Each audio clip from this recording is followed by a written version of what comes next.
right. Hey, that was a quick intro. So I'm going to start right now, guys. Sounds like we're a little bit behind. My name is Dan Cho. I'm the co-founder and the chairman of the board of a company called InnoSpark. We're a mobile game publisher that is based in South Korea.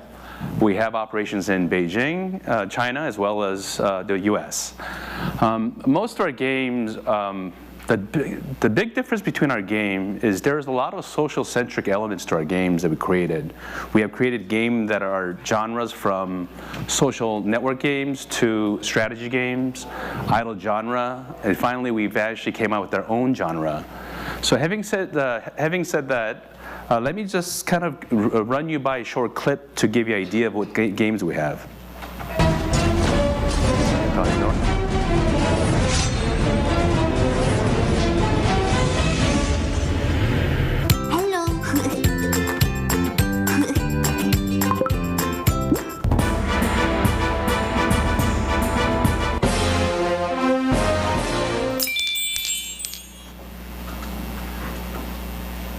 Yeah, that's a lot of different genres in there. And if you actually understand what I said, there is a very strong social-centric element to the game. And what we did is we thought about this 4 years back. This company's been around for 5 years now. We said, you know what, there's so many different games out there, but end of the day, they're very similar. A lot of people are following after some of the successes we see, such as you may realize this, hey, that look very similar to Clash of Clans. We might look very close to Dragon Veil. So what we did is we have to go create something that is different. And it's very difficult to do. So 4 years ago, we said, hey, we got to do something. And we looked around the world and said, hey, what's our background? A lot of our Korean publisher or game developers come from PC world. So they are very familiar with free-to-play, but they're also familiar with massively multiplayer RPG. But you know, there are quite a bit of MMORPG nowadays, and that's predominantly pretty popular within Asia. And they're highly monetized games. But what we did is we said, hey, you know what? There are growing consensus or users that come in about, and they're female users. And there are people that want to do non-violent games. So what can we do to accommodate that? And really leverage what we do best, which is social-centric. So what we did is we've taken that all in. We created a new genre called MMOSNG. I've done this before in other talks, so if anyone here would help me to understand what MMOSNG stands for? Any guess? So yeah, you know what MMO is, right? So SNG part of it is a social game. So if you actually see this picture, I think this is a perfect portrayal of what happens in the world. There are various growing, and have grown, SMS messengers that are used widely, especially in Asia. In China, they call it WeChat. In Korea, they call it Kakao. Japan, rest of Asia is called Line. Here, we call it WhatsApp or Facebook Messenger. And I give you a scenario. I mean, I'm sitting in a cafe in Seoul, and I have about 6, 7 people that kind of walks in. Probably in their 20s, mid-20s, 6 of them, or 7, let's say. And they come into a cafe, they order a drink, they all sit down. They look at each other, they nod. And without any word, they sit down, they take out a cell phone, and they start going at it. And within 15 seconds, the entire 6 people start laughing, going crazy. And then another person looks at it, nods it, and go at it. So that's a scenario for you. People socially interact nowadays with this messenger platform. So what we thought about it is, you know what, why do it in a text form? Why can't we take that person to a next level and create an avatar? So that's exactly what we did 3 years ago, or 3.5 years ago. So these are representation of those people. And the difference is, right now, the network, as well as our phone, allows us to do that. So this is a small little glimpse of what happens. is we've created a scene where it's a campfire, and the campfire isn't created by our own game. Our game's like a platform. One of the person calls their friends and say, hey, I'm gonna run a campfire at a certain time, and they invite them over, and these are real PvPs that are actively talking to each other. So why is this possible? Right now, let me give you certain statistics. There are MO games that are very popular and doing very well. That's Clash Royale. Now become a little more than one-to-one player. If you go to Asia, there are games like Mu Origin from China, as well as Lineage Revolution. So just giving you stats for Lineage Revolution. That game is launched published by a company called Netmarble. The first day they generate, just a wild guess, it had a record, just sales record. How much money do you think they generate the first day? They only launched in Korea, MMORPG, the first day. 3 million. Higher. Billion. Well, how much? Billion. $1 billion? Okay, thank you. Can you let me know how to do that? That'd be great. Little higher than 3 million. Come on, 7? Very close. $6.5 million, first day. One country, Korea. So there's huge potential of this happening. So this is what, it is possible because it allows us to do this at the same place at the same time, where there are no social games thus far that allows us to do that. If you actually look at most of the social, or play social games, what you really do is, it's very similar mechanics.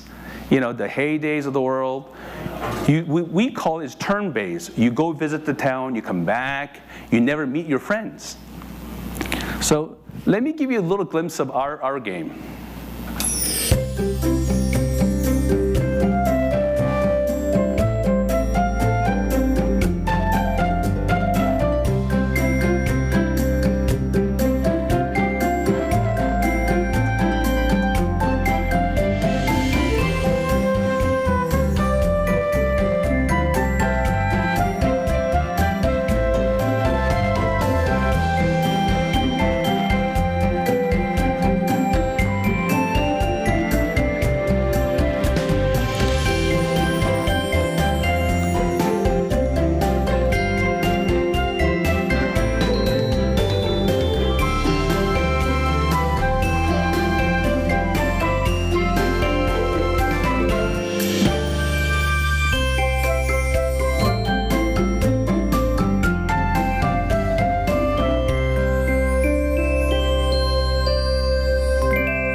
So this is Trendy Town. This is a new game, new genre, what we call it the MMO social game. So all these characters you see, the avatar, it's real people, or people that actually, game users that really play. There are a little bit of NPCs that helps out the conductors and others, but it's really a massively multiplayer. So this experience, so what new experience do we provide for this type of genre? One, we're able to actually express yourself, or you express yourself who you are and how you represent yourself through avatar. That's one. Second, the way that you talk and socialize, and you can share your moments instantaneously or later on.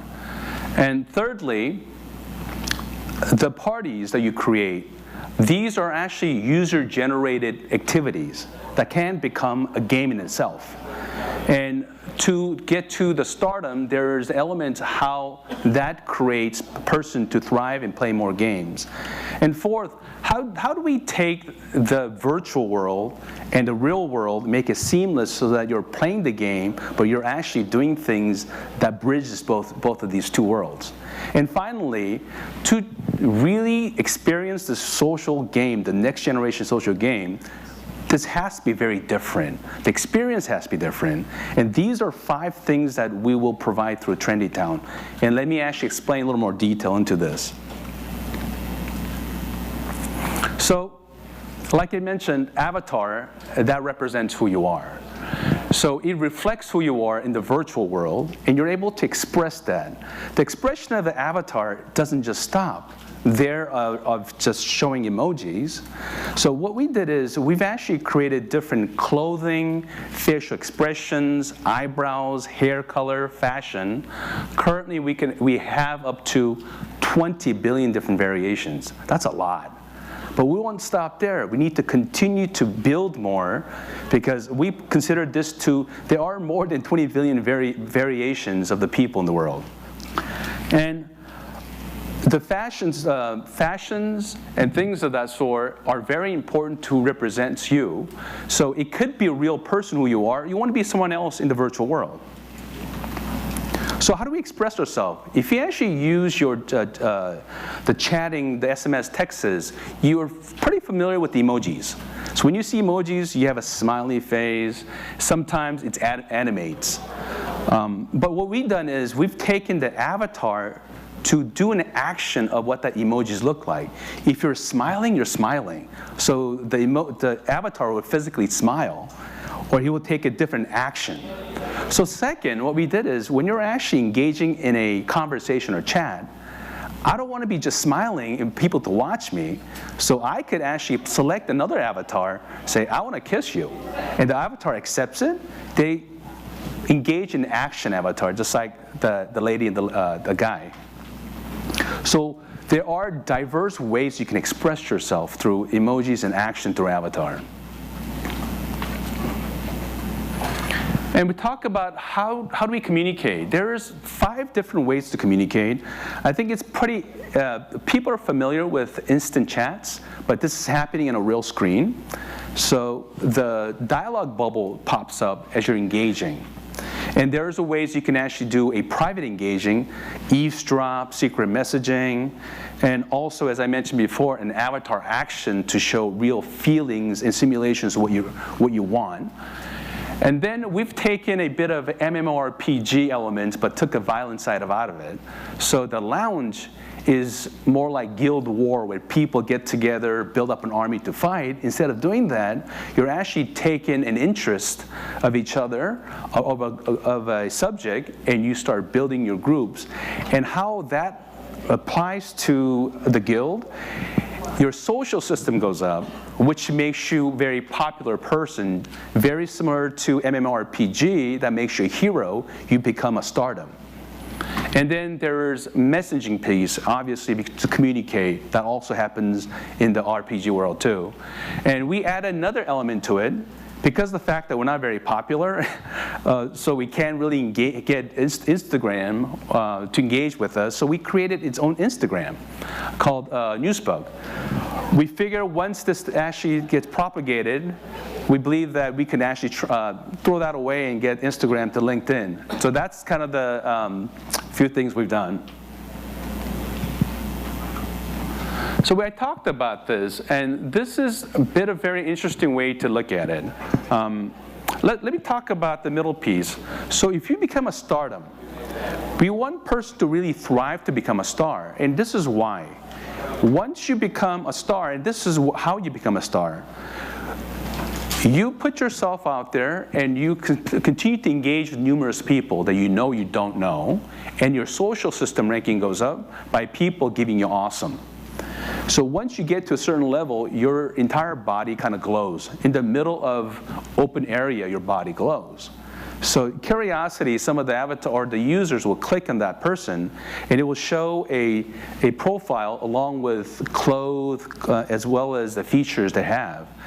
So the person who purchases this item or changes it, the star gets incentivized. So they get rewarded for that. So there is an engagement why you want to continue to become a star, because there's a lot of incentives that happen. And also with the trend, there is a magazine called the Trendy Magazine. So there is a weekly magazine that talks about who are the top 10 fashion, most fashionado or athletes. So that also helps scores too. And these are scored by other avatars or other users. And the user-generated contents or user-generated events that take place can be from a fireplace, camping, fireworks, but we have a nightclub that are set up in a open area, or open, we call it the square. And let me show you kind of the short animation how that works too. It's interesting.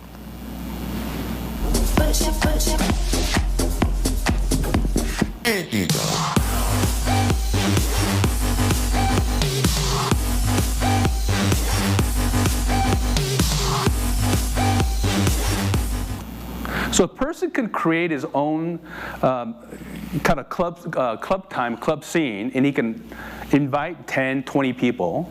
And there is a bit of activities that the person puts through. So there is a social engagement that happens, and person can play the bartender, DJ. So there is a lot of bit of a social elements that happen in this game. And fourth, I talked about, was a seamless world. So what we did is we took the location-based system so that when you're playing a game, where you are located matches the time as well as the weather.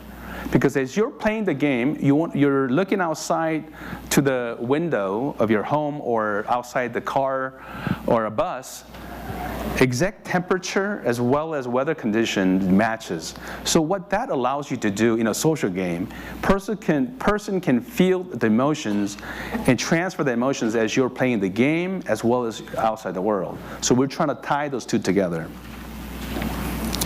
And when you see this is a part of the one scene of the Royal Square that you see, and you see a lot of dialogue bubbles that are happening, but you get confused, but at the same time, there are ways you can engage on a one-on-one base chats that people can have privately through messengers and emojis.